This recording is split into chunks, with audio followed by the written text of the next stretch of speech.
Hey everybody, this is Mr. Charles. I am recording this video tutorial today so that you can see how you'll be expected to complete your speech articulation drills while your student is away from school. These are all going to be good activities for parents and students to do together. Doesn't necessarily have to be a parent, but even a sibling or just somebody who can provide them feedback while they work.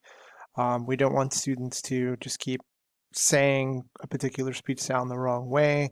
It's good to get that feedback, gentle feedback, not very harsh feedback, but it is good for kids to know whether they're saying the sound right or wrong.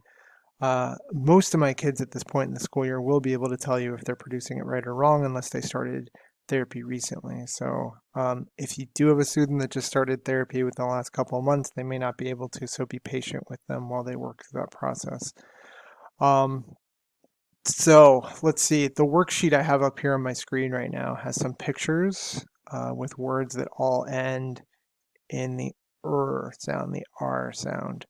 So what we would usually do in therapy is we'd go through word by word and say each one 5 to 10 times.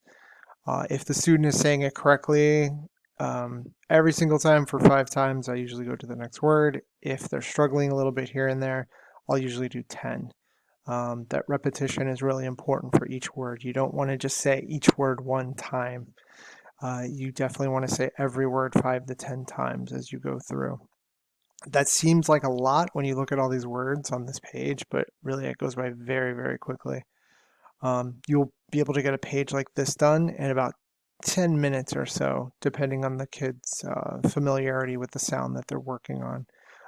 Most of them have kind of worked into a routine where they know they're going to do this drill practice, that we move at a very quick pace. Um, and if, like I said before, if they produce the sound the wrong way, they usually know and can correct it. But if they can't, like I said, remember to give them feedback. Um, I'll also be sending out some tutorial videos on how to produce every sound, so you have reminders that you can give your kids on like tongue placement and how they should move their mouth, teeth, their jaw, things like that. Um, it'll be individualized based on the sounds that your student is working on. So back to this page here. So these are just working on single words. Now, as I've described to most of you before, when we have our IEP meetings, we're going to move up in complexity. So I'm going to bring up another page here that shows you sentences and what those will look like on the worksheets I send out. So here's some sentences that all end in R. So let's say student can already produce the R sound really well in single words, and even in phrases when we provide 2 or 3 words, we'd move up to sentences. Now, um, same thing here. You're going to want to read those sentences 5 to 10 times aloud. These little boxes here to help you check that off. So if you do decide you want to print out these worksheets, some of them have little squares or check boxes here that you can check or put a plus mark or a minus if it's wrong to kind of keep track of your progress here. Um, so you're going to go through same thing, say it 5 to 10 times, go to the next sentence after that. With both of these things, if you notice the student is taking longer or takes you more than like 10 minutes to do at least like 5 to 10 of these, that's okay. Just work for 5 to 10 minutes a day. Most students, we would only work on this for 30 minutes to 1 hour.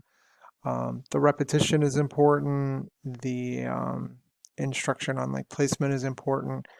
Doing these activities and that repetition helps remind that student to be mindful of their placement throughout the day. So if you feel like you have time to do this, there's no pressure. If you can do it at the beginning of the day and then the end of the day for just like 5 minutes, it'll help out a ton to remind your um, student to be mindful of their how they produce these sounds throughout the day. Younger kids or kids that are new to the therapy program, it may be hard for them to do that, but our older kids like fourth graders, fifth graders, things like that, they really should be mindful of these things. And I tell them that all the time in our therapy sessions as it is. So Like I said, 5 to 10 times. I know I keep repeating myself, but that part's really important. And just record your progress. I've also written in the directions that your student should either take notes or you can take some notes on their progress. This could be done any way you want. You could just handwrite some notes, then transpose those over to an email to me. You could type it directly into a Word document, into the notes on your phone. It could be whatever you want. Or you could get a little notebook for your student and have them write down how they feel like they did during these moments that they practice throughout the day and what they feel like they need to work on. Having that kind of mindfulness and awareness is really good too. Like I said, we just want to kind of keep it in their head throughout the day, that they should be aware of how they're producing their sounds so that they start using it throughout the day and not just when they're practicing.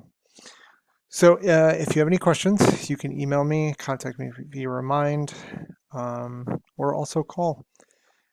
All right, good luck with this, and I hope to hear from you all soon. Bye.